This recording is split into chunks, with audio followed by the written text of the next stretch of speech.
1946, Tóquio, e jovem batia naquela manhã na porta mais importante da sua vida, o dojo de Gichin Funakoshi, a casa do mestre de karatê mais respeitado do Japão, aquele lugar com paredes construídas de disciplina e história, e de dentro vinham sons de passos sobre o piso de madeira, regulares e rítmicos, como uma vibração independente do tempo, como se aqueles sons ecoassem ali há anos e nunca fossem parar. O homem entrou, ajoelhou e começou a aprender. Alguns anos depois, o mesmo homem se levantou, virou as costas e nunca mais voltou. Abandonou o maior mestre de karatê do mundo e no lugar foi bater em árvores, bater em pedras, lutar contra touros e no final construiu o sistema de karatê em contato total mais duro do mundo. Mas por quê? Por que abandonou o pai do karatê? Por que deixou aquele sistema de prestígio? E por que entrou sozinho num caminho que mais ninguém havia percorrido? A resposta está numa única palavra: realidade. Entender Gichin Funakoshi é a base dessa história, porque o homem não estava errado. Pelo contrário, sua visão era clara e consistente. Só não se alinhava com o que Oyama procurava. E essa diferença não era uma pequena preferência técnica, era um abismo profundo entre duas visões de mundo completamente diferentes. Funakoshi nasceu em 1868 em Okinawa e entrou para a história como o homem que levou o karatê ao Japão. Pegou o conhecimento de combate desenvolvido pelos okinawanos ao longo de séculos. Levou para Tóquio em 1922 e fundou o Shotokan Karate. E isso não foi fácil porque naquela época Okinawa era desprezada pelo Japão, mas Funakoshi superou esse obstáculo, conquistou respeito e construiu um sistema. Sua filosofia era clara. Karate não era uma ferramenta de guerra, mas um caminho de construção de caráter. Os kata, ou seja, as sequências de movimentos, eram sagrados. A perfeição técnica estava acima de tudo, e as lutas eram controladas. Os golpes eram interrompidos antes de atingir o alvo. Golpear o adversário de verdade era contra as regras. E essa regra não era só uma preferência técnica. Era uma decisão filosófica.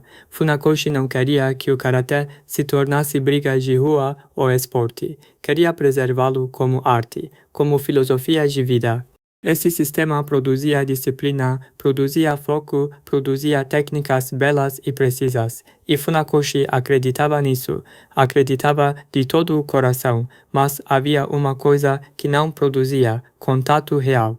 E para Oyama, essa lacuna, com o tempo, foi passar na frente de tudo. Oyama entrou no dojo de Funakoshi com 18 anos e seu respeito era inquestionável. O cara era o pai do karatê, a pessoa que havia fundado essa arte no Japão. E Oyama deu tudo, acordava cedo, treinava até tarde, repetia os kata centenas de vezes, tentava aperfeiçoar cada movimento. E progrediu rápido, muito rápido, porque o corpo de Oyama estava aberto para aprender, e sua mente era analítica. Queria entender o princípio por trás de cada técnica e não se contentava apenas em executar. Mas algo crescia dentro dele, primeiro como uma pequena pergunta, depois como um desconforto que ia aumentando. O treino terminava. Todo mundo se reunia para praticar kata. As técnicas eram lançadas no ar. Os golpes eram interrompidos. E Oyama se fazia a mesma pergunta toda vez. Isso funciona na vida real? Na rua, numa ameaça real, no momento em que um soco ou uma chutada viesse de verdade, todos esses movimentos bonitos e perfeitos funcionariam. E se funcionassem como a gente sabia, se nunca havia testado, como podia ter certeza? E havia apenas um jeito de responder essa pergunta: contato real, golpe real, luta real. Funakoshi não dava isso, e também não queria dar, porque ia contra sua filosofia. Havia construído o sistema intencionalmente dessa forma, e não pensava em mudar. Oyama, por outro lado, não conseguia ficar parado. Um dia no dojo, começou um sparring com Yoshitaka, o filho de Funakoshi, e esse momento entraria para a história. Yoshitaka não era como o pai, era mais agressivo, mais forte, tinha uma visão mais próxima do contato real. Enfrentá-lo era diferente de enfrentar os outros alunos, e essa diferença ativou dentro de Oyama aquele desejo de luta real que havia sido reprimido. Oyama levantou Yoshitaka e o jogou contra a parede. O Shotokan viu aquilo como violação das regras. Isso não podia acontecer.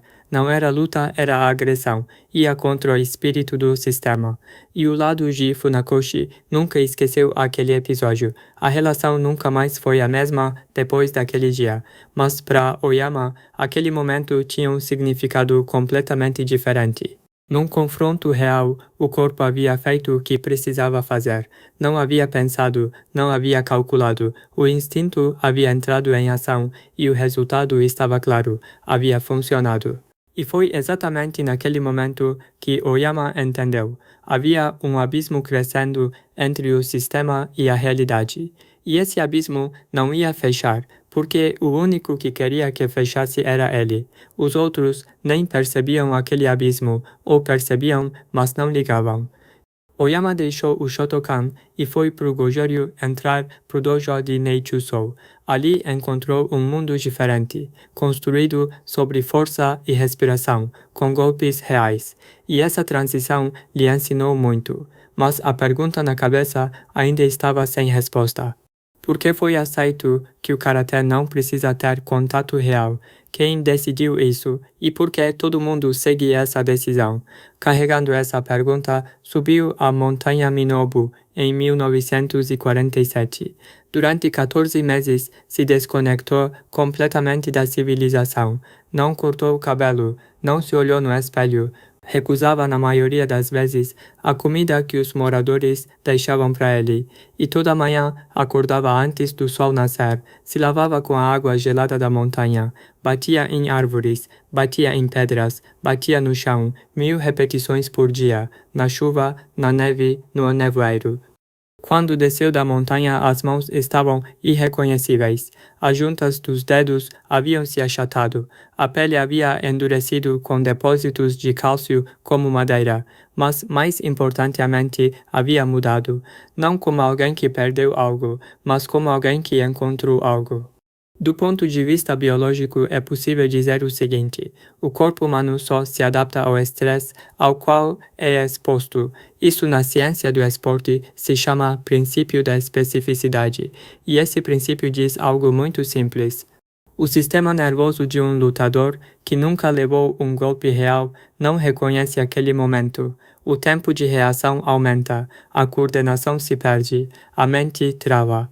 O karatê sem contato produz técnicas bonitas, mas não produz realidade, e todo sistema que não produz realidade em algum momento entra em colapso. Oyama aprendeu essa verdade na montanha, e não havia mais volta. Quando desceu, tinha uma resposta clara nas mãos. O karatê precisa ser real, o contato precisa ser real, e todo sistema que não aceita isso, por mais bonito que seja, está incompleto. Em 1953, numa esquina de Tóquio, estendeu um tatame num terreno vazio e começou a ensinar os alunos. Era um treino a céu aberto, sem salão grande nem nome de prestígio. Mas no centro daquele espaço aberto havia algo que não existia em nenhum salão de karatê fechado: realidade. Os alunos golpeavam uns aos outros de verdade, caíam, se levantavam e voltavam, e esse processo era transformador tanto física quanto psicologicamente. Em 1956, se mudou para um antigo estúdio de balé e o sistema cresceu. Em 1957, o nome foi dado, Kyokushin, que em japonês significa verdade absoluta, e esse nome não foi por acaso, era a essência de toda a jornada de Oyama. Era a saída do dojo de Funakoshi, os 14 meses na montanha, as arenas dos touros, as 270 lutas condensadas numa única palavra. A verdade absoluta era essa. Nenhum sistema que foge da realidade pode estar completo. Agora quero te perguntar uma coisa. Quando Mas Oyama saiu do sistema de Funakoshi, sabia o que estava perdendo. A aprovação do mestre de karatê mais respeitado do mundo, a segurança que aquele sistema proporcionava, o prestígio de poder dizer sou aluno do pai do karatê. E tudo isso tinha valor real. Não era fácil largar, mas também sabia o seguinte: aquele sistema não lhe dava a realidade que procurava. E dentro de algo que não é real, por mais tempo que fique um dia, vai sentir aquele vazio. E esse vazio ou vai te fazer se render ou vai te forçar a procurar outro caminho. O Yama sentiu aquele vazio cedo e saiu cedo. Na sua vida, qual sistema está te oferecendo algo que não é real? Qual treino, qual trabalho, qual ambiente está te afastando da realidade em vez de te proteger dela? E o que você tem medo de perder para se afastar daquela estrutura? Funakoshi não ensinou a Oyama a luta real, mas o empurrou a buscar essa realidade. E talvez essa tenha sido a maior lição. Às vezes, o melhor professor não te leva à resposta certa, te leva à pergunta certa. E para encontrar essa pergunta, às vezes é preciso sair do lugar mais seguro.